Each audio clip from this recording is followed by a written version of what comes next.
Coffee Talk is sponsored by Blazing Bagels. You'll be a hit when you stop on your way to work to get a dozen for the office. Located on the corner of North Commerce and Wise Roads in Commerce Township, Blazing Bagels features New York-style bagels and always fresh coffee. Stop by for one of their bagel sandwiches at lunch with a steaming cup of coffee, cappuccino, or hot chocolate. Thanks to Matt and the staff at Blazing Bagels for supporting Coffee Talk on HVS TV. Hello and welcome to episode 8 of Coffee Talk with the Lakeland Counselors.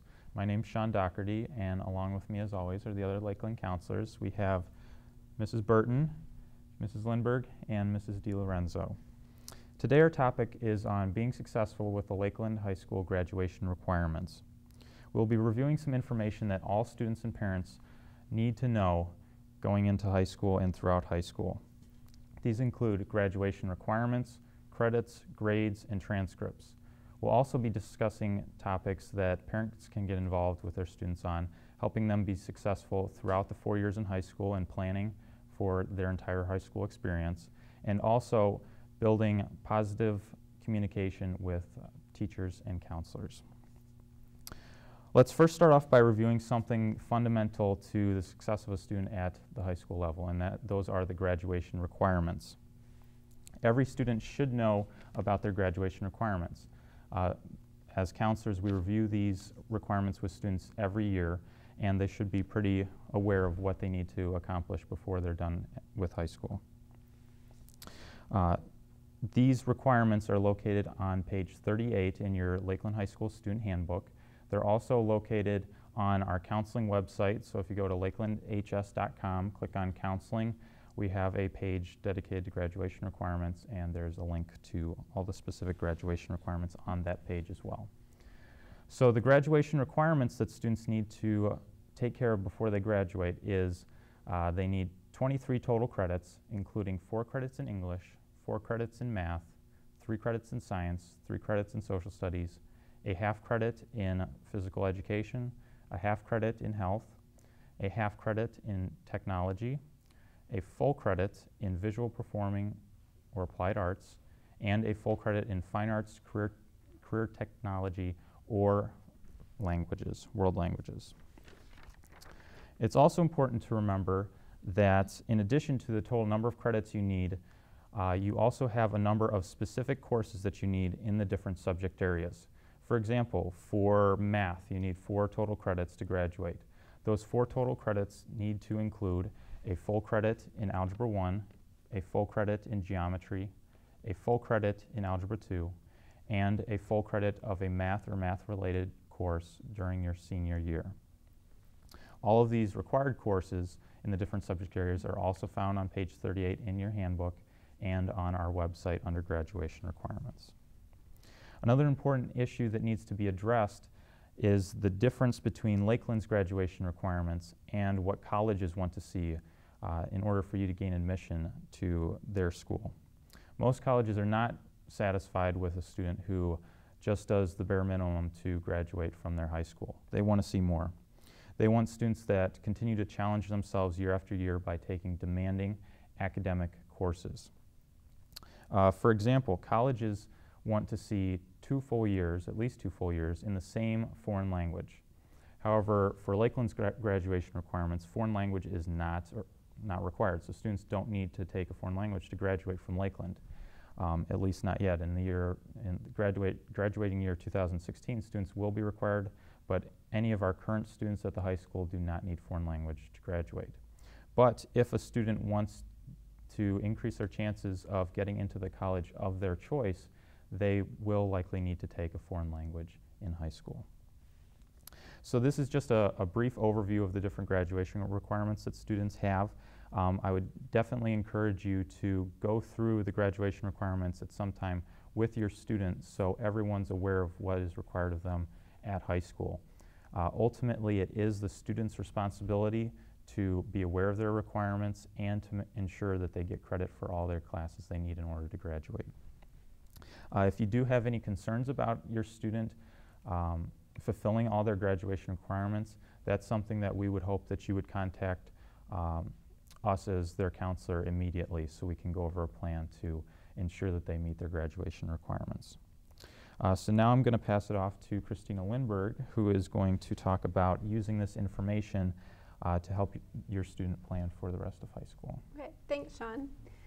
Up on the slide that we have today, and a handout that the audience does have, is the 4-year plan. We give this out each year during scheduling. You can also find it on the website. So looking at this 4-year plan, you can see that what we did was took the minimum graduation requirements that Sean just went over, and we placed them into this 4-year plan. So you can see that we want to make sure students get all of their graduation requirements. What we have students then do is fill in the remainder of the elective classes based on their career goals or goals after high school into the 4-year plan. If you look then at the next slide, this is a sample of an engineering student. So this student wanted to go into engineering, and this is what classes that student had taken. So they have heavy math and CAD classes, and also they did a career internship in their senior year with an engineering company, and it was applying to a college for engineering. So that's an example of what an engineering student may have for their 4-year plan. The next slide is a sample of an OSTC student. That's our Oakland Technical Campus. And this student was going into the Culinary Arts program, which is in the Human Services career pathway. As you can see, we needed to make sure with our OSTC students that they fit in computers and some of the other credits required before leaving us in 11th and 12th grade for half of the day. So this student would take foods and foods 2 and some other classes to help them with their culinary goal. And then this student would be applying to the OCC culinary program or schoolcraft program. And then our last 4-year sample is a health science student. This student would be interested in a program, maybe a physician. So they started off in 9th grade taking the AP Human Geography and Honors class and continued on with heavy AP classes in the science and math. And also took the anatomy and physiology, and then in senior year did a career internship with the hospital to also help pursue the goal of a physician or health science degree. And then last, I just want to talk about if you are undecided or if your student is undecided. What you can do is, a good way to explore the careers is to go through the elective classes. Take a CAD class if maybe they're interested in engineering. Do a career internship to find out if that's a career possibility. Or we do EDPs every year, which is their educational development plan, and they do career exploration and match them with different jobs. Take those to try to see if that may be and narrow down the selection for their 4-year plan. So that's just something we do every year to help a student plan for their high school classes that will eventually hopefully help them with their career goal for after high school. Now we have Ms. Burton, who is going to go through the credits with you. Students frequently come in and ask us, how many credits do I have, what do I need, and there is some confusion on those things. The slide that's up now shows how many credits a student can earn per semester. And a semester is half of a school year. There's 2 of them obviously then in a year. Each semester a student is required to take a full load of courses. Typically that's 6 classes. Those classes are each a half a credit. So at the end of a semester a student can earn a total of 3 credits. At the end of a school year a student can earn a total of 6 credits. At the end of high school most students will finish with 24 credits. Occasionally they have a few more because they do some additional coursework. To graduate, as Mr. Doherty had said, a student has to have 23 of those 24 credits. So it's very, very important that our students not only pay attention to what courses they're taking, but how are they doing in those courses? Are they achieving the grades that they need in order to earn the credits? And are they taking the specific courses required to earn their graduation, their diploma? A lot of students will also get a little bit confused about where those credits are in terms of their grades. The grades that are on the transcript, and we'll talk about the transcript in a couple of minutes, the grades that are on the transcript are the final grades. Those are the grades that are important. A semester means At the end of that time frame, the grade from that half of the year will go on the official record for the student.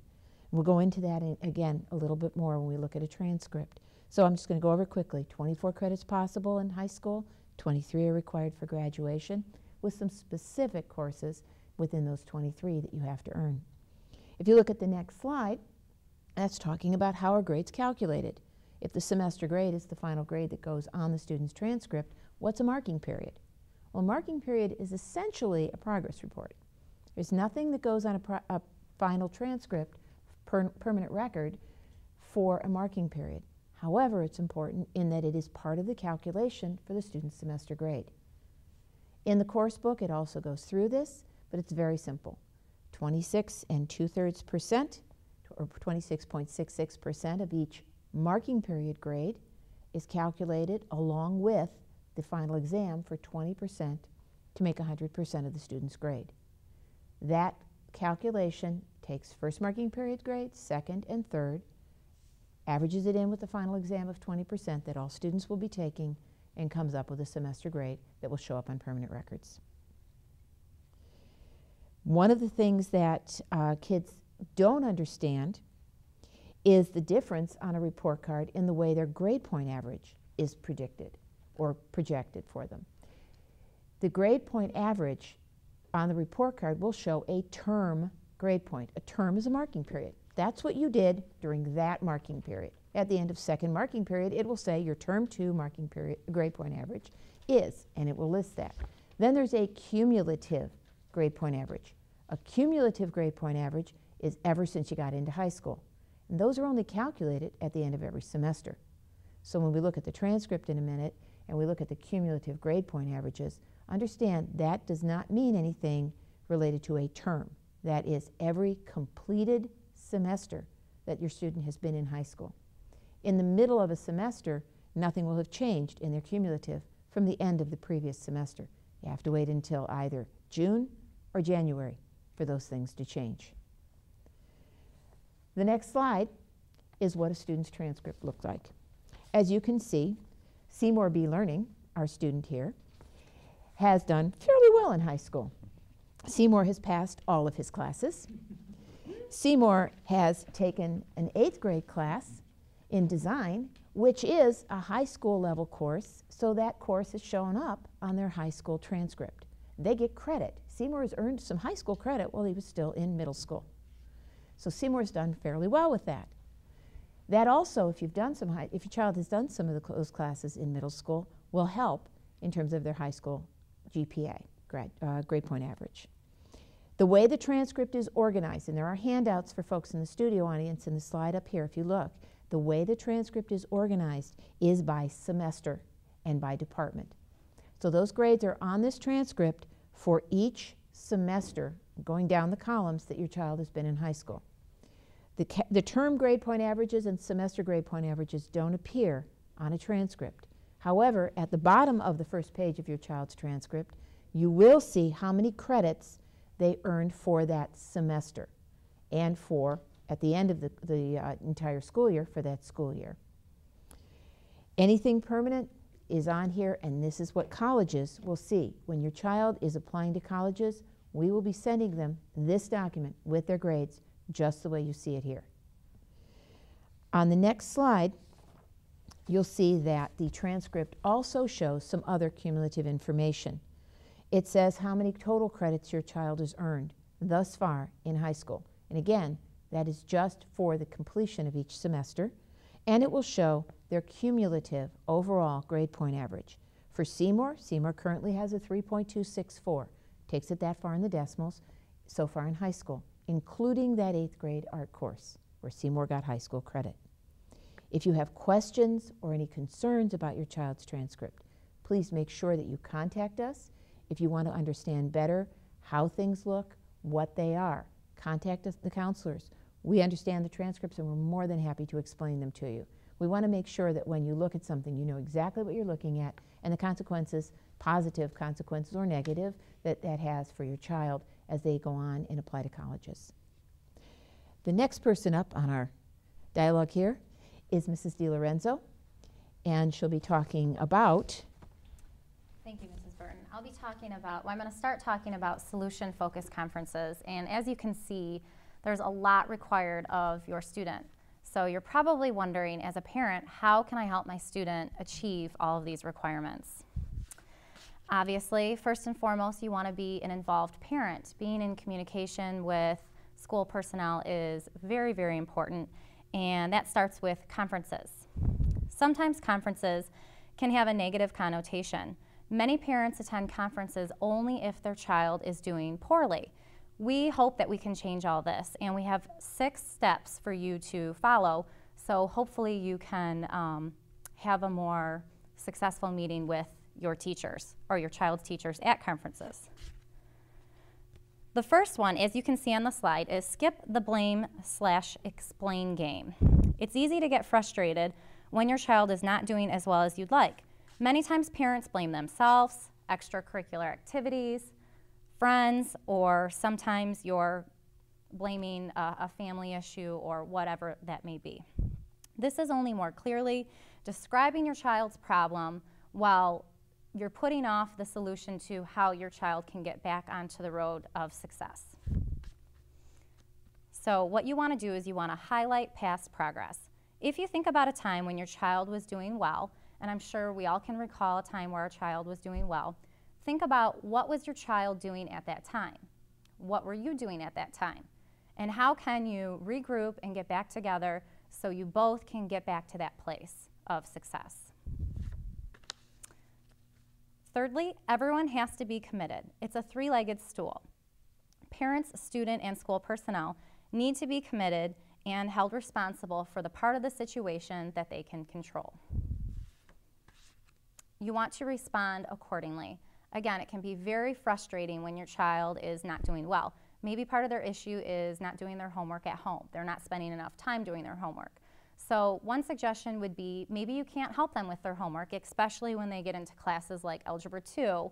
A lot of parents don't remember what all that entailed, or some parents may not have even taken Algebra 2. So basically at that point, even though you can't help with the math itself, be near your student, just spend time with them, support them, and if you can, quiz them if at all possible. But the most important thing is just be present. Set up quarterly meetings. So going back to the conferences, when you're at conferences, a lot of times you only have 5 minutes to meet with a teacher. Understand that this is not the only window of time you're going to get to speak with this teacher. School personnel, teachers, administrators, counselors, we love when parents are invested in their child, and we would be more than happy and hope that you would want to set up a meeting so we could further discuss your child and how they could be making more progress. Lastly, focus on achievement. You get more of what you focus on. Don't let yourself or your child get in a rut if everything is not perfect. Refocus, regroup, and just think about that end result. So on the last slide, we're going to talk about family access. Many parents are on family access and are checking those grades, emailing teachers, and they're very active in their students' progress. And this is what we hope for. But if you're not, and you're wondering how to get on family access, and as you can see on the slide, there's a screenshot of where on the website you'll find that. There's a phone number or an email you can call to get signed up. You'll just go to huronvalley.k12.mi.us, click on the For Parents tab on the top, and then on the left-hand side you'll see Family Access. Click on that, and that's how you'll get to this screen. So again, it can be very, very frustrating when your child is not performing as you'd hope. Your child's frustrated, you're frustrated, but it's really important that we all try to stay positive and think about success, because you get more of what you focus on. So now we'd like to open up for any questions. I got some. Yes. And I don't know where to start. You may have to repeat this. I don't know. The folks at home will hear this. Do you have to shoot for it? So if you don't mind repeating it. Sure. The question was, when students are applying to colleges, there are typical grade point averages that schools are looking for. That the concern was someone had told them that you had to have a 4.0 in order to get into Michigan State. That isn't true. Each college looks at a student as a package deal. They want to see what that child has done in terms of what courses they have taken. The more rigorous courses, the more credit that has with the university. They want to see, of course, what grades the child has earned. A 4-point isn't required. They want to see what that child has been doing in terms of beyond homework. They don't find that students who have just done their homework and nothing else in life are successful. A student that has a 4-point but no life does not have the same success rate in college as a student that's been actively involved, especially students that have taken leadership roles in organizations in school. So a student that's involved in organizing things, a student that's involved in sports, in clubs, not a whole bunch, you don't join everything just to say you've been there, but a student who really gets involved and does something. A student that's involved in dance after school, a student that's involved in, say, football, or a particular club in school, is doing something that is appealing to a university when they're looking at that student as an overall person who will be successful in college. So first off, the 4-point is not required. The 4-point is part of a package deal. They're looking at test scores, your ACT, which you'll begin taking in your junior year of high school, and you can take it more than once. They're looking at the coursework you've taken, the rigor of the coursework. They're looking at the grades, of course, that you have earned, and they're looking at your involvement. It's an entire package. The students are presented that way to the recruiters who then go back in, and the reps that we deal with are the people who actually look at our kids for acceptance to universities. There are cut scores and ranges of students. Typically for Michigan State, about a 3.3 and up is a student with a good package of other things that are there. That would be a student that would be considered. Again, the higher your grade point average, of course, the more desirable and the more money you'll get for scholarships. So that's another big deal in terms of the universities. They all have cuts and guaranteed scholarships that they get based on your grade point average. So you will get more money perhaps if you have a higher GPA, but that's not a cut and dried thing in terms of acceptance to the college. And I just want to add to that, Lynn, that we do on our website have a top 10 list of Michigan schools and the average ACT and GPA. So Michigan State, for example, would be a 3.6 average. That's the average incoming student coming into that school. So there's some students below and above that, but other schools have different ranges. And every year during the junior and senior presentation and scheduling, we do give them that information because we do want students to set goals in their GPA. So if they did want to go to Michigan State, they knew what they should be aiming for in their GPA. And just keep in mind, as a parent, you want your child to do as best as they can because it is very, very competitive. And after speaking to our Michigan State rep, 17,000 students applied to go to Michigan State last year, and they accepted 1,500. Did I say 17,000? Okay. Yeah, 17,000. Yep. Yeah.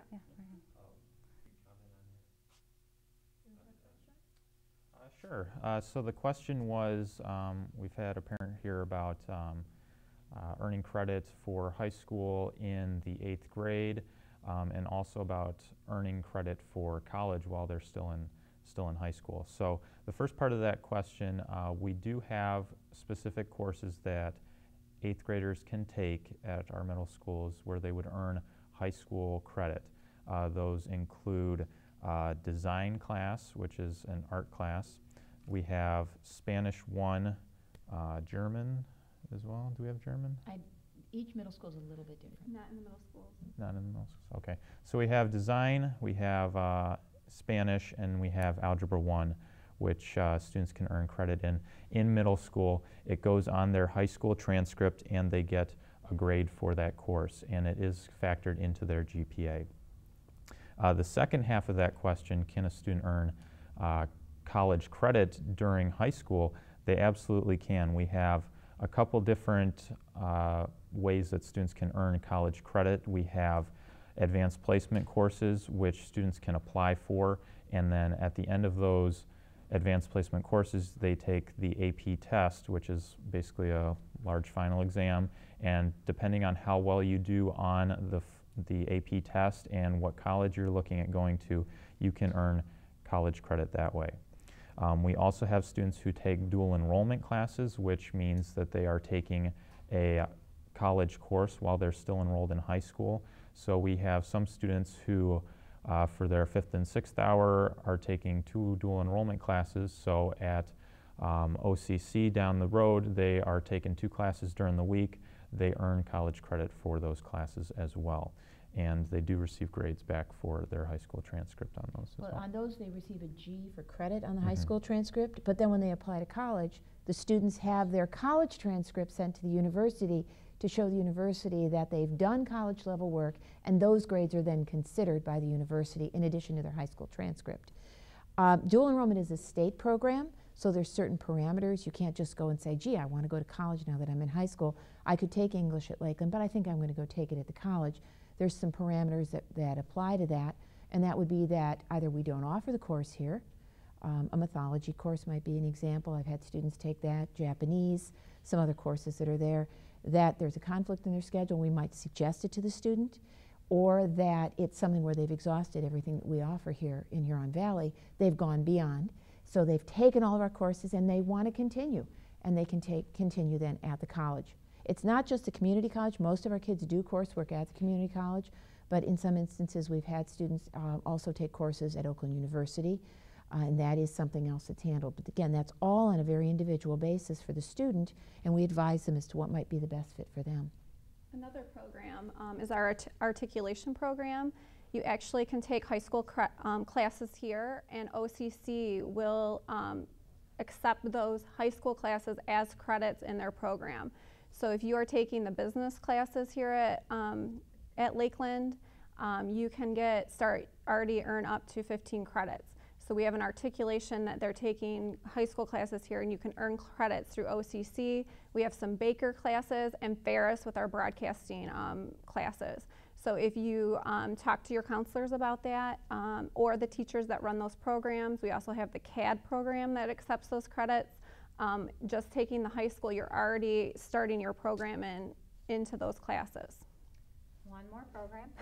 If your student is attending Oakland School's technical campus and they're in the business management program, there's an opportunity for them to earn 12 college credits through OCC, also for free.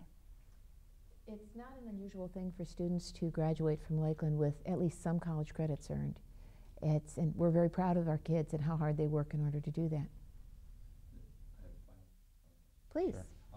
What should I be doing as a parent to get this roadmap to success for my daughter? Should I be stopping in and talking to you now, or should my daughter be visiting you right now? Can you tell me, what do you guys have to offer? What should I be doing, for a good outcome? If you talk about that. You want to do that, Christina or Tamara? Communication is very, very important, and like we talked about family access, you're going to want to be on family access every week to see how their grades are, how they're progressing. Teachers update that usually every few days, so you're getting the most up-to-date grade and also how they're doing on their assignments, if they have missing assignments, how they're doing on their tests. All that is listed under each class separately, so it's categorized very nicely for you. The other thing that you're going to want to do as a parent is you're going to want to attend conferences. Whether your daughter's doing well and you're happy with what's on Family Access, or your daughter's not doing so well, get to know those teachers. Communication is a great thing whether your child is doing good or bad, so just make sure that the communication is ongoing, and also feel free to stop into the counseling office. You'll want to make an appointment, but be in communication with your counselor, because your counselor is going to be wanting to set those meetings up with your teachers. So sometimes we'll meet with a teacher and a student and a parent on a one-on-one type of situation, or sometimes we may have all the teachers come and meet with the parent, depending on the situation. And just to add to that, the question kind of was asked, how does a student know if they're getting all their graduation requirements in? We go over that once a year with the students, so they are looking at their transcript. We go through graduation requirements, but your counselor basically every year looks at the transcripts to helps the student and makes sure they're hitting all the requirements. That's why the 4-year plan sheet that we gave you is important, because then you make sure that you're getting requirements, not only the minimum from Lakeland, but also if you wanted to go to college, what else should you be taking in your schedule? So if you want to make sure as a parent that your student is taking the classes that's set for that goal after high school, you can meet with your counselor to set up that appointment. Frequently, parents will either email us or call us and say, we're looking at this, they're looking at their schedule for next year. We want to make sure that they're doing the right things in order to get into a particular university or in order to be preparing for a particular degree or career after high school. And we will take a look at that with the kids, you know, and again, it's all individual. So yes, it is important, as you'd said, to be in touch. Another thing that is very helpful for parents to be doing with kids is keeping track of the extracurricular activities. The moment they walk out the doors at the end of 8th grade, they are considered high school students by the colleges, which means that they should be keeping a calendar, a list, something that works for them in order to put that resume together that will go with the college applications.